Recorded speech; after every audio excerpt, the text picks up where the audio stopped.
I wanted to start off the conversation very quickly talking about budgets. I think I've shared some of this information with you guys in the past that Nicole Zuber, who leads our KW operations community, she helps to provide like the topic every month for these different masterminds if we want to plug into it and use it. And then she is like providing resources and tools and questions and things like that to be able to talk through. And then the rest of it is really just like an open conversation of whatever people are looking to get better in, they need better systems for, they need ideas for. Like it's very open to, I would say, market of the moment for the most part. So budget wise, I was curious to hear, because based on my feedback from some other women that I'm in this group with, most of the people in their masterminds and their market centers don't have anything to do with their team's budget. And like, they don't see the budget. They have no involvement in it. So I was just curious with people on the call, who here has somewhat of an involvement in the budget, whether like you see the budget, you can make decisions with your budget, you like manage it potentially. Okay. All right. Well, that's good to know. And I mean, Robbie, yes. Yep. Jessica, a little bit. Okay. The only reason I ask is because it definitely doesn't make sense to dive into a topic that's like, people are like, well, I don't have anything to do with the budget, right? So I thought the conversation would make more sense talking about what are some things if we're not involved, not like directly involved, meaning like we don't look at the P&L, we don't enter numbers up for the budget, etc., but we still have a part in the budget. So I want to empower you to remind you that even though you might not see it or have a hand in it, you still can influence things that happen on the budget level. Meaning, and actually, well, we can open that up. Like, what are some things you can think of ways that you could impact your team's or your agent's budget in your role?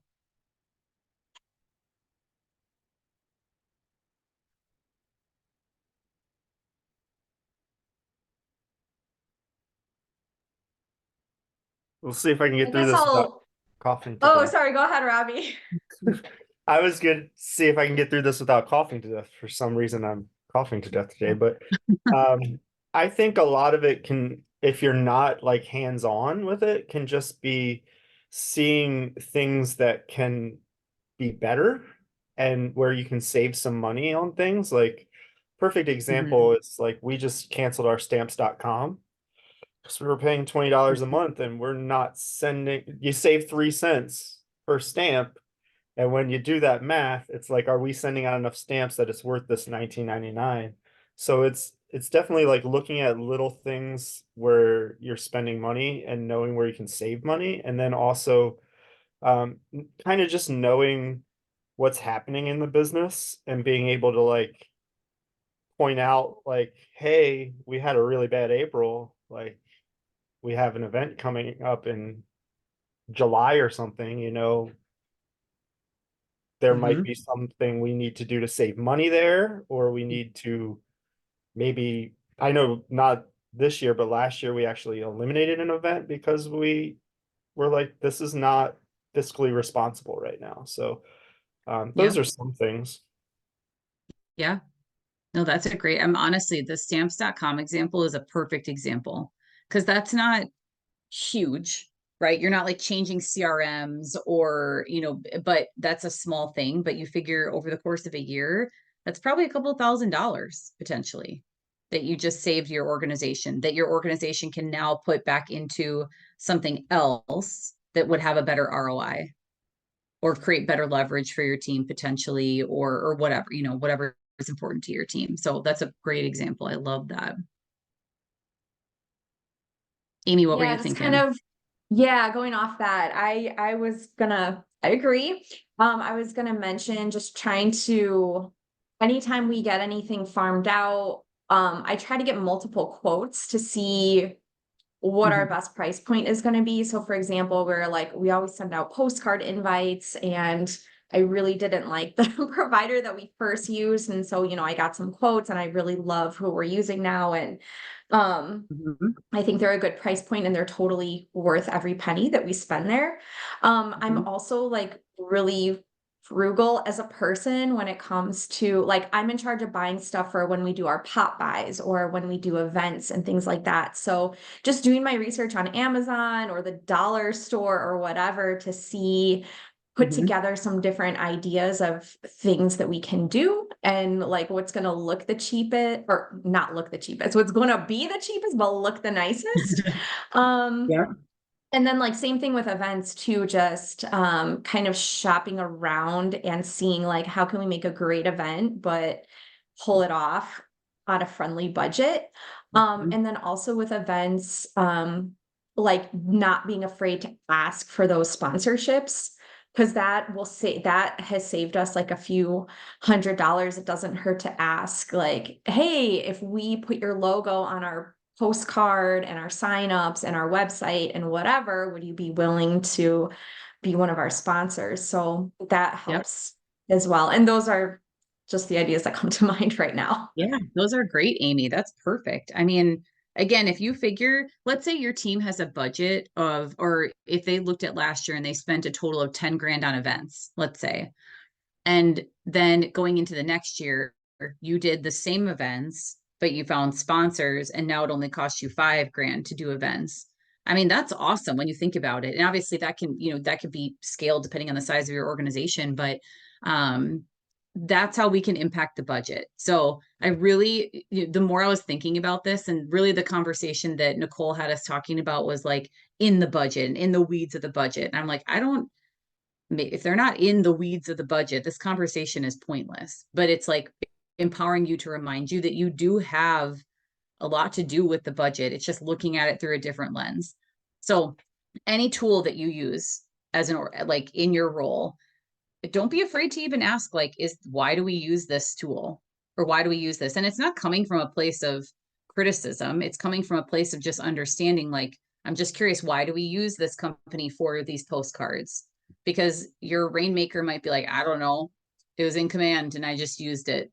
There's probably no reason behind it, actually, if I had to guess.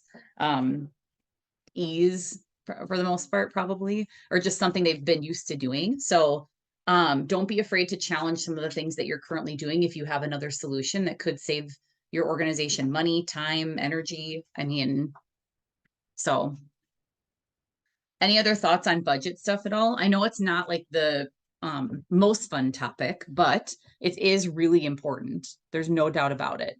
And I think everybody has a part in the budget. It's the most fun topic, Katie. You know this. I know. You are a ride or die budgeter, though, I will say. I think another thing to take into consideration, yeah, it's nice to actually to go with the more cost-effective option, but I also think having an argument to be able to supply for why you should go for the more expensive option is also a very valid point too. 100%. That's a really, really good point. I mean, I think about when I hear that example, I think about a coaching conversation I actually just had was around, they switched their like email tool from, they were with BombBomb and they went with, I forget the name of the company that they went with because it was less expensive and it appeared to do the same things that BombBomb was doing. But when they got in there, they realized that it wasn't. And yes, it was saving them money, but it was driving her nuts.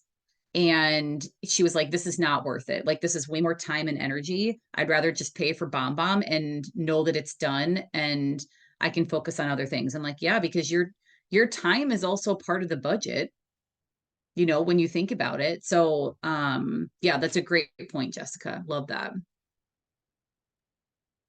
I was just going to say that we, like everyone that's on our team, no matter if they have a final say in the budget or not. I mean, we always like to say we have an ownership mentality. So, the things that we do, think about it as if you were, you may not be paying for it, but as if you were an owner. So yep, that's a really important like hiring decision that we make. Yeah. And then providing, I mean, I think the examples that were given are great examples. It's like, if you have an idea or you've heard about something else, I mean, just to share it back as if it was money coming out of your wallet. Yeah. Because I think the rainmaker, like you said, I mean, a lot of times they're just making decisions and then they're just moving on to the next thing, whatever it is, and without Yep. like honest feedback, good or bad, whether it's creating better efficiencies or making things worse. There are costs associated with that. So being open to the feedback too is important. So people like, well, this is what they said we have to use, so we have to use it, versus saying like, okay, well, let's give this a try and, be fair about the trial. I mean, I think sometimes that's Yeah. important too, like not to be so quick at making changes that like if you say, okay, that we're going to do something different and new, whatever it is, give it a Mhm. fair amount of time, whether that's whatever, depending on what it is, direct mail or whatever, 6 months to even a year to say, okay, now did it do what we thought it was going to do? What Yep. were the positives and negatives? And can we move on from here? Or do we still need to evaluate a better X, whatever Yeah. it is? Yeah, I love that. I love the ownership mentality. Because it's true. And I mean, if they're an agent, they are paying for it in some way, shape, or form. So it's like, I mean, I think empowering them to know, like, hey, your split goes to fund these things to then, ideally put you in a position to earn more. So I mean, it definitely matters. Yeah, I love that. Good. Well, if anything else, I would say if there is something that you are like, a good example of this is from your friends. So we did from your friends postcard mailer for a long time. And I said to Scott one day, I'm like, do people even like this? Like we do this and we say it's a part of our 36 touch and it sounds really good. Like in theory, that sounds great that these 1,800 people get a postcard every month and whatever, but we can't tell if people are using it. We don't know if they like it. So we actually sent out a survey to all of our database to say like, what of the things that we're doing do you like? And nobody said anything about the From Your Friends postcard, but a lot of them had mentioned a couple of the events that we do that they really liked. Like that was the most feedback that we got. So I'm like, it's not something that people are standing out and saying, probably because they don't even know it's from us, truly. And so instead of spending $1,000 a month on that, we should take that 12 grand over the course of a year and do something else with that. So just don't be afraid to push back. It's not coming from a bad place. It's coming from a place of like, I'm trying to help generate more business for the team and save the team potentially money, time, leverage to focus on other things. So everybody Just on this call plays a really important role in that. just to piggyback on what you said as well, one of the things we decided to do this year was when we do our actual like magnet mailers, we actually pause From Your Friends on those months because we're already mailing them something. And that's something we hadn't done in the past. And that was a very like budget conscious decision that we had made. Just Yep. because we're already spending almost $1,000 to mail out magnets. Why are we going to spend another $1,000 to send them a coupon? Like, so that was a very conscious decision we made this year too. Totally. Yeah.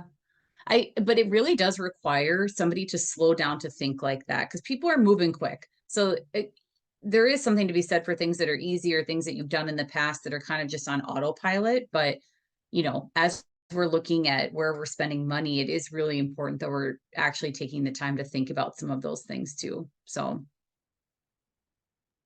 Yeah, good I was gonna point. say, we also do a lot of that, like we're doing like with the Milwaukee Business Journal, the home of the day. We were like one of the first teams, I think when they introduced it to the Milwaukee market, I don't even know, like 6 years ago. And we just continued to do it.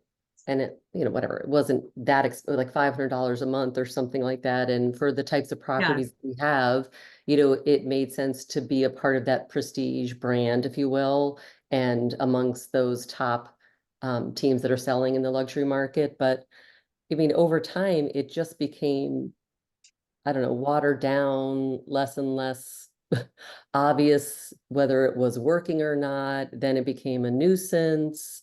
Then we weren't having as many listings. And so and you have to pay so much a month. You know what I mean? So we just stopped it. And, Mhm. we didn't just stop it, but we just went through it all, met with them and just said, we just don't see the ROI on it. I mean, and not just from a lead perspective, but, you know, our number of listings has gone down, and it's a 12-month contract, and there are other things that we could have done to like sub into the place of the listings, but that then became more content that we had to create or repurpose from something else to fit it into that platform. And we just Yep. decided to stop and reallocate those dollars to something else to test and learn. Mm-hmm. Yeah. No, that's a great, I mean, that's a great example. There's no doubt about it. I mean, I think really understanding what you're looking to get out of something helps you to make those decisions. You know, whether it could be, to your point, leads, it could be just general exposure, but getting really clear on what it is that you're looking to get out of whatever you're paying for, and making sure that you're getting out of it what you need out of it. So yeah, nice. I would say I do feel like it is really important to be able to like measure that ROI on that. And if it's something where it's not easily measurable, I feel like that's an important key to it. Yep. Yeah, totally. I always was interested in the team with the mailers that go out, Katie, that your team does the friends things, but Yep. I did not know that there was a way to really track what leads you were getting from that. Yeah. I like the idea of it. I mean, it's something local. I mean, it always stood out to me when I got it in the mail, but that's because I knew it was coming from us. So, Yeah. but your logo is small. It's like it's not super prominent that it's necessarily from you. So, Sure. yeah. Yeah, just interesting to think about, that's for sure. Good. Well, I know budget is really exciting to talk about, but we can pivot and we can talk about some other maybe more exciting things or more frustrating things that people are experiencing right now. So this time period is really open. Some things that I've been hearing, and then I can open it up if there are things that people want to talk about. Some like themes that I've been hearing from people is people are really diving into their checklists on the buying and selling side and what they're doing there, specifically what they're doing for marketing for a property, which has been interesting to hear. The other thing has been work-life balance.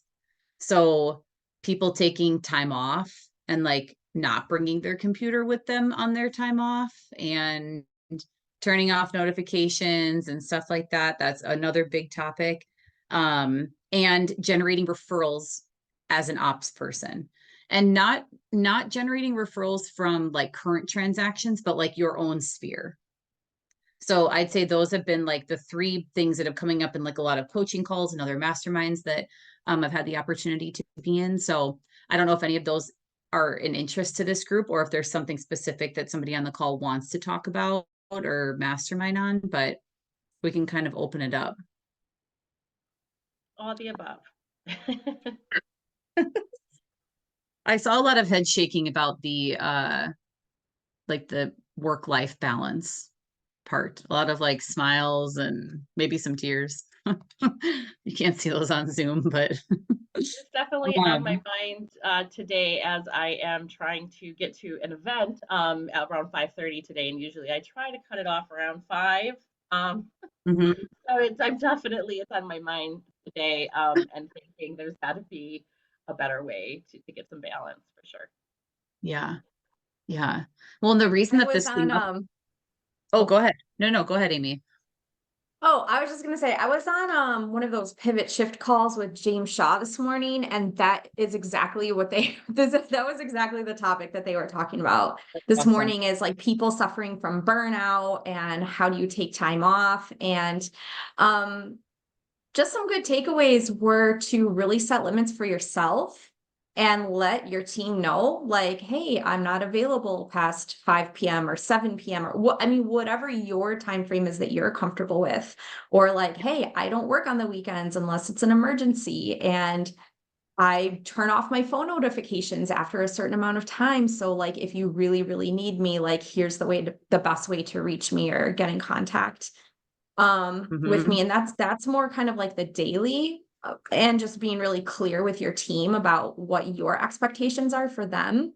And then they Mhm. also just talked about, Keller Williams always has like acronyms and numbers and things, but there was some sort of like Mhm. 3-7 something, like every month you should at least have a 3-day weekend, and like every quarter you should at least take a week off or something. There was some sort of like formula that they suggested to like make Yep. sure that you are taking the time off that you are allowed to have, and that's actually really good and healthy for you. And when you are away at that time, like Mhm. literally you need to be away. Like, do not bring your laptop, don't have your phone notifications on. Like, that is for Mhm. you and your family and your personal time. Yep. So just really making that a priority. Yeah. I think it's 147 as the numbers. It's like 1 day a week, Yes. 4-day weekend every quarter, and then 7 days every two, like twice a year, something like that. Okay. Interesting. How did that make everybody feel when Amy said like no computer notifications off? The theory is great. The practice I is know, different. I know. I'm in the same boat. I really am. Like this is an area that I can use some masterminding on. There's no doubt about it. I mean, But one thing that I every realized is like with being out, so it was like last year in February timeframe, my dad passed away. So I was out, and we knew that, like coming up to it, we knew that. I mean, he had been very sick. So like I could sort of prep some stuff for being out. But like it was very eye-opening for me to see the things that like didn't get done while I was gone, but nobody said anything about them. But then also just awareness around some gaps and some things that I didn't have any training on, like for anybody else, meaning like nobody could step in and do that thing because they didn't even know how I did it. So it was definitely eye-opening for me to be like, all right, I need to create some more videos of these things, and I need to purposely slow down to do that so that if I am out more suddenly, or whatever, like there's things in place for people to be able to pick up where you left off ultimately. So, think but that's being gone like that can be a good test of like where are some gaps and some holes. And that's not a bad thing. Like we can choose to see it as an opportunity versus it being something that's negative. So, It the also gives biggest. you an opportunity to see like, hey, what am I doing that's absolutely useless because no one does it, or it's not needed. totally. No one's thought of it, Yep. or no one continues it. I mean, I was in a very similar situation with my own dad, and Yep. just setting the expectation with my team, like, hey, I am still available, but please be mindful that between the hours of like usually 9:30 to 10:30, I'm in a hospital and I'm not going to be able, hospital Wi-Fi sucks. Yeah. Just an FYI. It does. Yeah. But at least, setting the expectation, okay, here's a part where I might not be available ASAP. Please text me. That's probably going to be the best route to get a hold of me if it's, bleeding, broken, or burning. Right. Yeah. Right. No, that's a really good point. What were you going to say, Melissa? I think it's the biggest key is just to not be the keeper of everything, Yeah. because that's when you're needed, when you're really that person dependent rather than a system dependent. And that's the biggest thing that I'm trying to learn is just document as much as what I do so that someone else can step in if I can't be there. And right now there's still a lot of tasks that only I own, and that are not documented, and no one else can do them. And so, as much as the team tries not to bother me if I'm out or on vacation, there are just certain things that they don't know how to do yet. Yeah. Yep. I think it was a comment or some sort of thing that was from Family Reunion like 2 years ago, from an ops thing where if you don't like have a way, if you haven't written down like how you process things and how you do things, you've basically made yourself unpromotable. And I mean, irreplaceable is one thing, but being irreplaceable is a completely different thing. So just making sure that you have that if the worst were to happen, like there's no way, something were to happen to you, you're in a coma or whatever, the team still has to move forward with or without you. Love you dearly, but they still have Right. a business to run, and having that ability to be able to take somebody and just plop them in and like business as normal, Mhm. that's the key thing. Yeah. Yeah. Something that's helped me with holding firm on boundaries of not like checking my email like when I'm out or gone. So like next week, I'm actually taking some time off next week. And anytime in the past when I would take time off, Jen Strelka I would turn off my notifications and stuff, and she would message me on Discord to see if I would respond to her. Like she was helping to hold me accountable to that stuff, which I didn't see it because the notifications were off. But then she'd send me a text and she'd be like, I'm really proud of you for not having your notifications on. And like, so I don't think it's even a bad idea to find a buddy to help hold you accountable if that is something that's hard for you. Cause that is hard for me. Cause I'm always like, oh, it's not a big deal, but then it's like, are you really disconnecting? And, I mean, it's like everybody has their own philosophy on life, but I don't think that we're all here to just work in operations and real estate, so like being able to go live your life is very important. And I want that for our team. And if I want that for our team, I need to model that too. So, but it's definitely helpful with Jen when she'll message me and be like, Katie, why are you posting about something on social media when you're off? Or something. So it's like she's definitely like in my grill about it, which has been helpful to help me grow in that area. So I have the same issue, Katie, is I feel like a lot of times I'm like, it's not a big deal. It doesn't bother me if you guys have a quick question when I'm out. I'm not, it's not like I'm taking a class or something like that, where I can't be interrupted. But you're right. That's just, it's bad, not disconnecting. Yep. Well, and I would, excuse me, I would just add to this part of the conversation that I think it's perhaps our collective personality types that make it not a big deal. And that a lot of us are people that like to help and check boxes and respond quickly. And that's part of the reason why we're successful in our positions. So something we do on our team, or some of our agents are more effective at this than others, but like Rick will send me an email and say, for Monday, because he knows it's going to drive me crazy if, excuse me, if it's hanging out there. So he'll add that in the subject line. And normally I would reply anyways, but I've learned to like, just, okay, no, that can actually wait until Monday. So trying to, like you said, have accountability or conversations with people on your team, like, help me, I need help with this. Even though you're saying it doesn't need to be done, it makes me a little nervous to have it hanging out there. So like, please email me, don't text me, put a qualifier on it. Yep. 100%. And I think sometimes I have the issue where, my agents are like, well, we work 7 days a week. I'm like, that's nice. I don't, but okay. You're not an agent. Right. Licensed, not an agent, but yeah. Occasionally, are there things that need to be done like off, out of normal hours or on a weekend? Only if it's bleeding, broken, or burning. And usually I try to be ahead of those things before they get to that point. Right.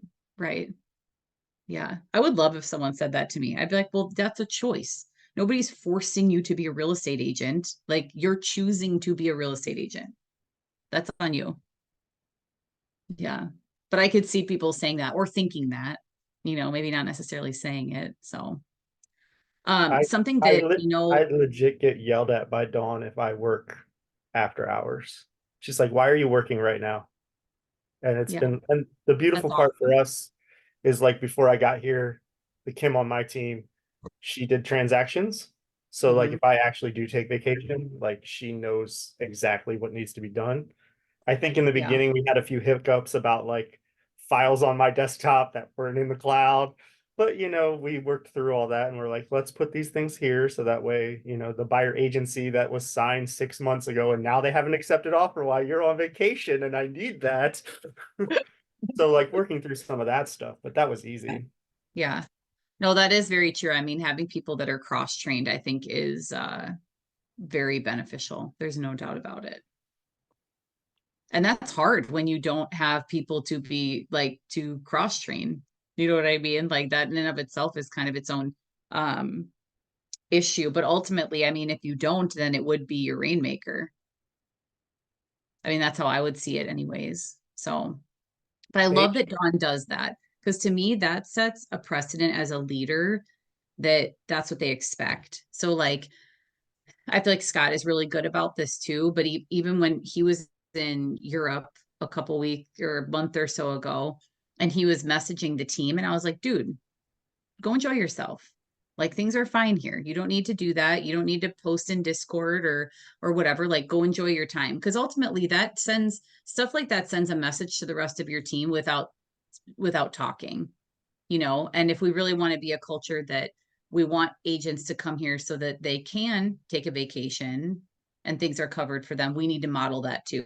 So like that's when I want to message or do something, I'm like, nope, I need to model this because I do want agents to do that. I want them to be able to disconnect. So I need to do that myself. So we try to hold each other accountable on the team as well. Tony will Awesome. message me and like, why are you messaging me right now, Mel? This is not important. You're on vacation. Just stop. yeah. You know, and I'm like, I know, but you know, I forgot about this or that, or and then you know, on his days off too, I'm like, why are you messaging me, Tony? It's your off day. What are you doing? You Yeah. know, and it's the same thing, but we Yeah. do try to hold each other accountable. Yeah. Also, And this honor might each seem other's like off time. super, oh, sorry. Oh, no.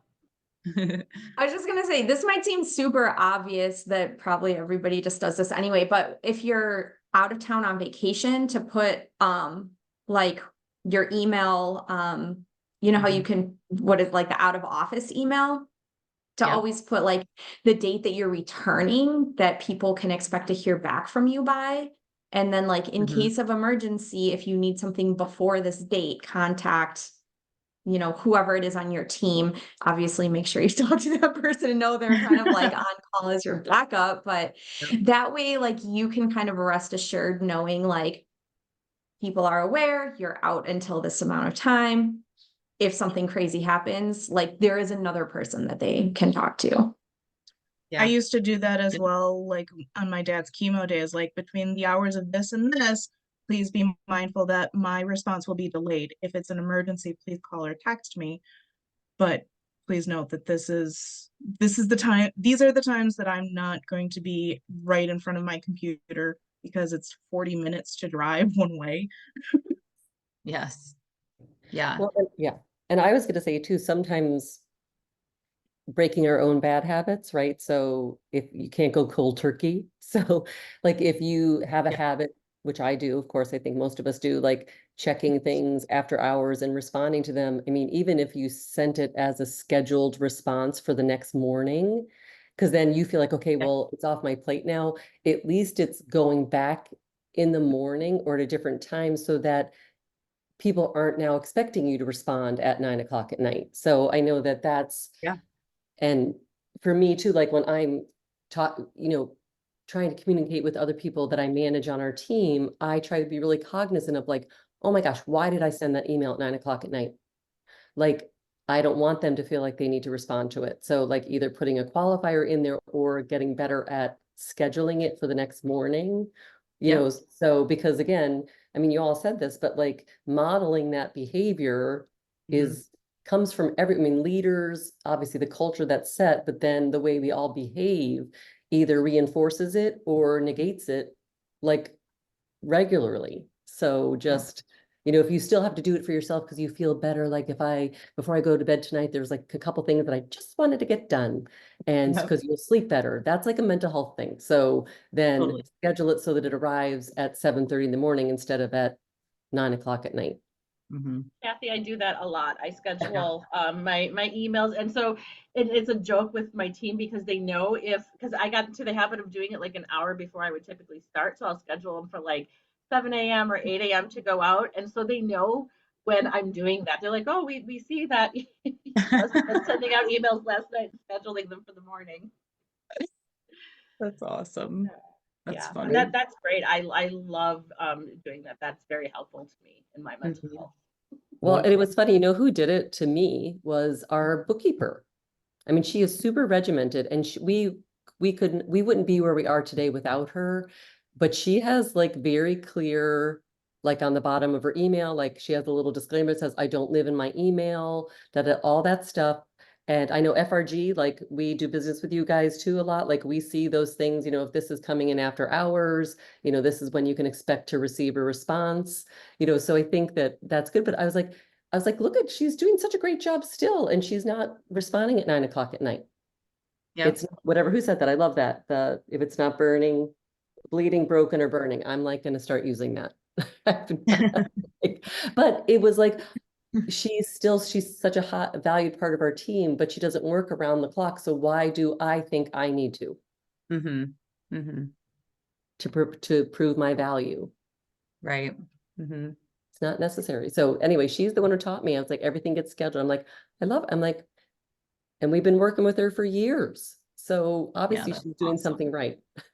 I have actually scheduled emails to go out when I'm on vacation as well. If it's like just a contingency reminder or something really simple that's going out to the client or the agent, and that has worked really well too. And then just gave me peace of mind. Like everything is still moving as it should, even though I'm not there. Yep.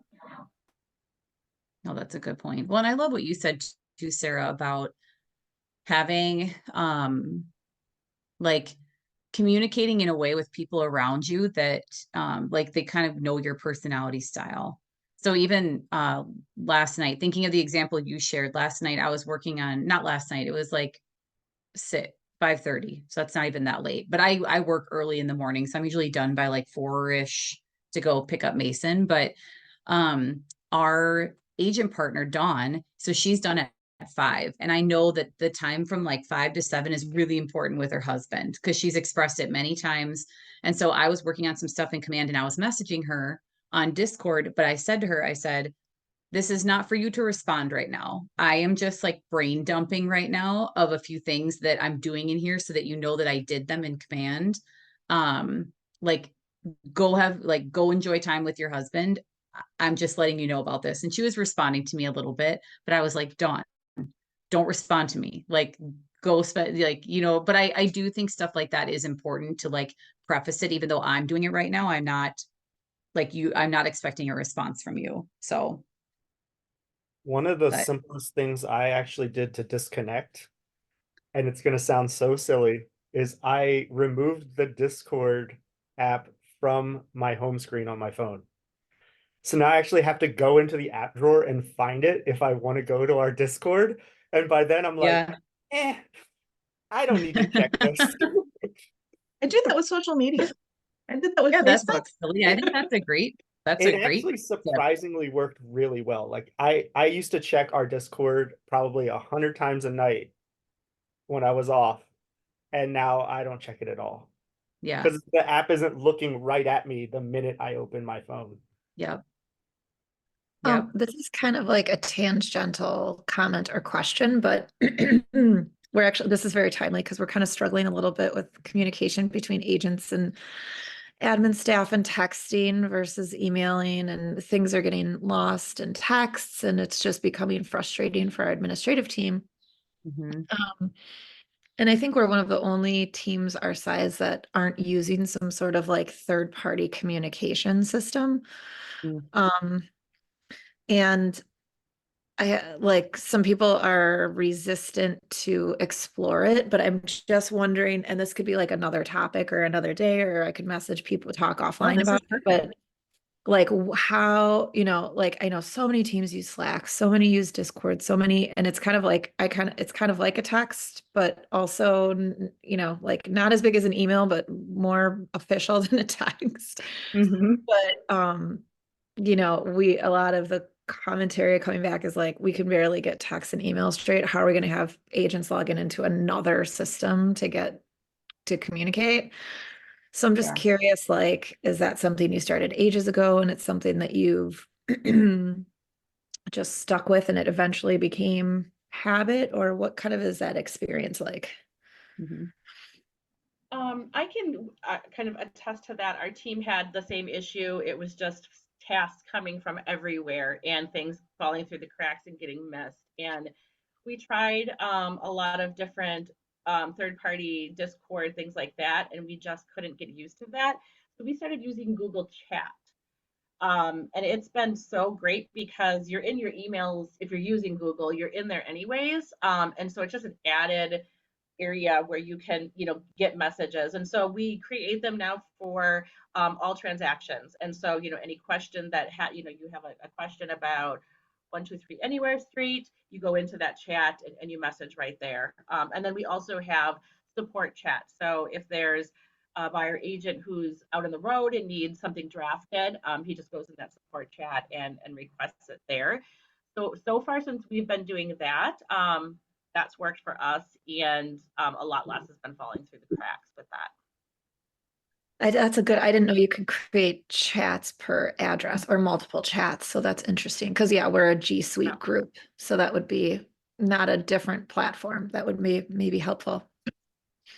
One thing that I do specifically with our vendors, our co-brokes, when I'm sending out my emails, I have lender thread or title TC thread, that sort of thing. I have a specific subject line that says that it is this vendor and this, the TC thread, or the co-broke and TC thread. And I purposely put in my email, one, it creates, an easy to find, you can just put it in the search bar and find everything. Number two, if there's anything, even involved with that transaction, put it in this email chain. So one, it's easy to find. Two, everyone is in communication about what's going on. So that way it's not losing it. And occasionally, yeah, especially with co-brokes, Lord bless them, they'll go off the rails and they'll send, oh, here's another email for, say, what's the appraisal like? I'll just copy the entire email that they sent, go back to my thread going, just bringing this back to where it's supposed to be, and then quote it. Redirect. Setting expectations with your vendors and your co-brokes is a game changer. And especially when you're trying to find something like, well, I didn't receive that. I'm like, I can scroll back up going, I sent it April 1st at 12:42 p.m. Yeah, you did. And these also people were also on that email. They can confirm you received this. It has been game changing, life saving, because then they'll go, oh yeah, you did send that to me. Screen cap. You can also edit your subject line. And so I do that a lot too.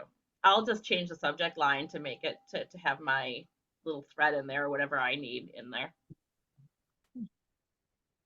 Super helpful. I will say, our team, we used Slack when I started, and then we switched to Discord because it's free. So I'm just trying to think to answer your question about like people communicating in a bunch of different ways about different things and things getting lost.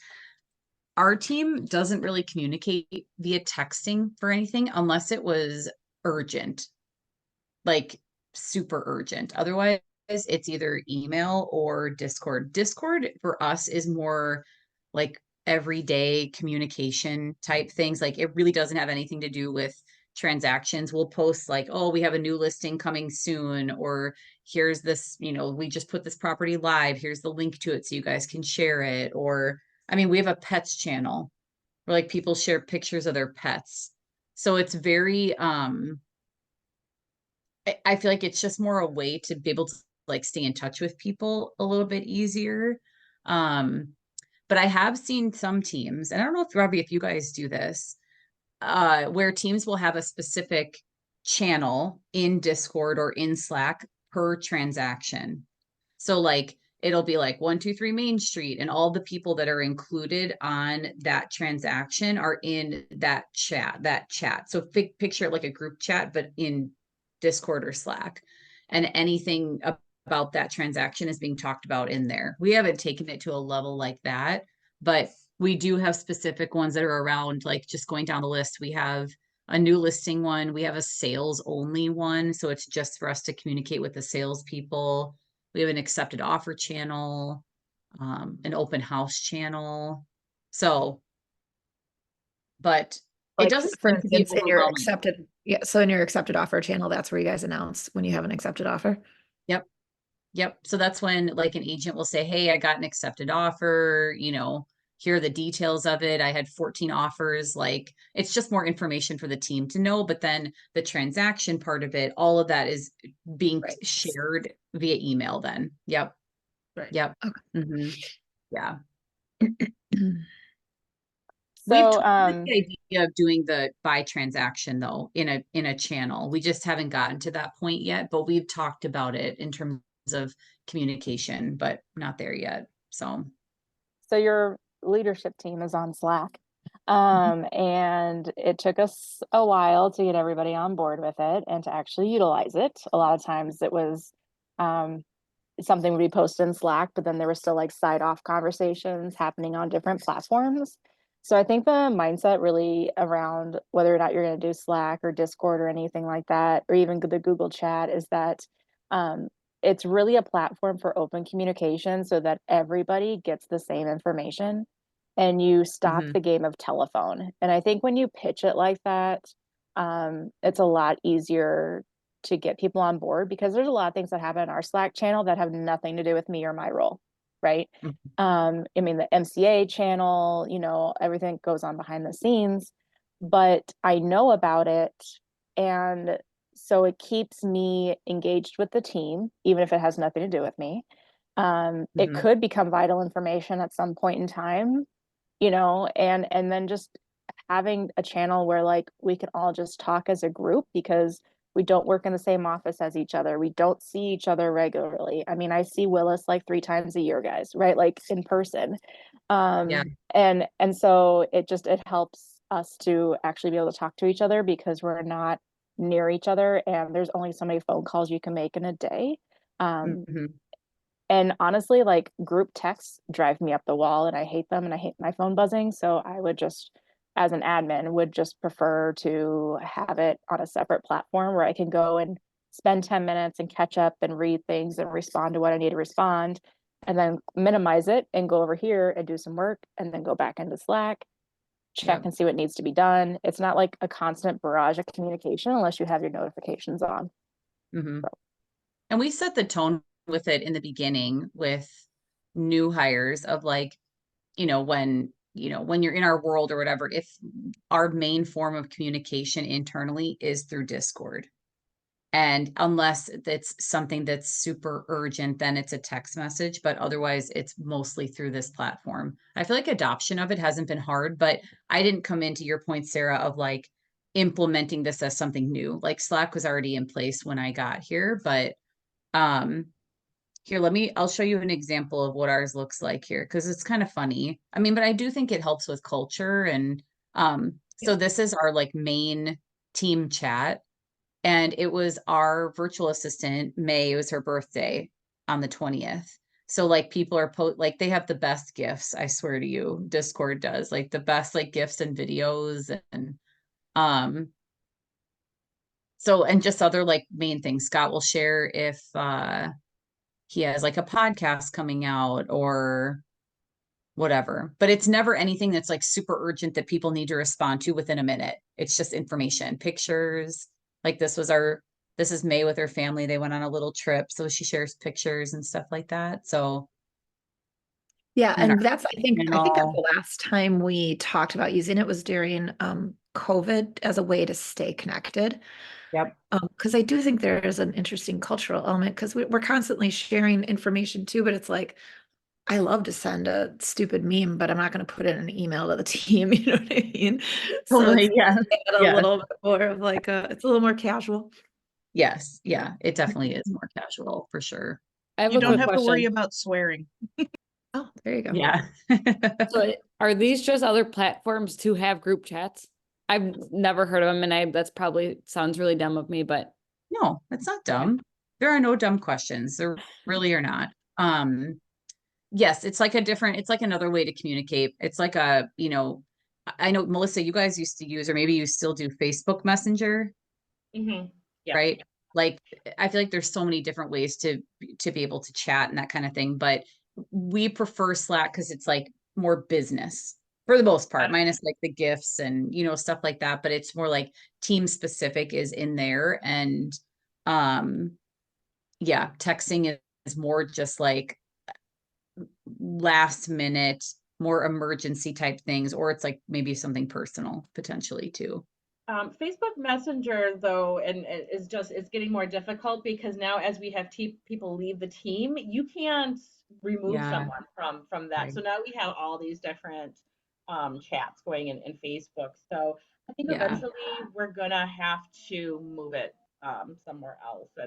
And we do a lot of texting too, where we have gotten away from that now that we're using the Google Chats, but Mm. and now we have all these different group text chats as well. So it's we definitely need to move it to something else soon. Yeah. Well, and I think Yes. kind of like how we were talking about with holding standards on valuing our time off, I picture this the same way. So if you did implement something like this and it was new, it's kind of the same thing. If somebody continues to text, be like, hey, can you put that in, let's put that in Discord.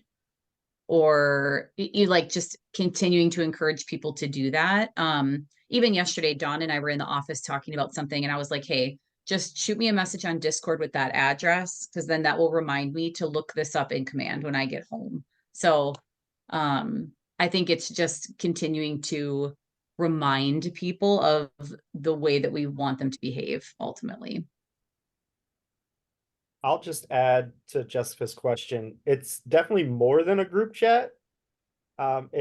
Because you can customize it, it helps you like focus each of the conversations. So like, say I'm Yep. looking, we have a current transactions. If I'm looking for something that has to do with a transaction, I can go Yep. there instead of going to the baking channel where they're talking about making cakes. Ooh, Oh I yeah. like that. I want that. I want to be in on that channel. Same, Well, please, actually, thank you. that raises a good question. Tanya, who's on here also from FRG, she said, do we have to keep transaction information in email? Don't we need that for our protection?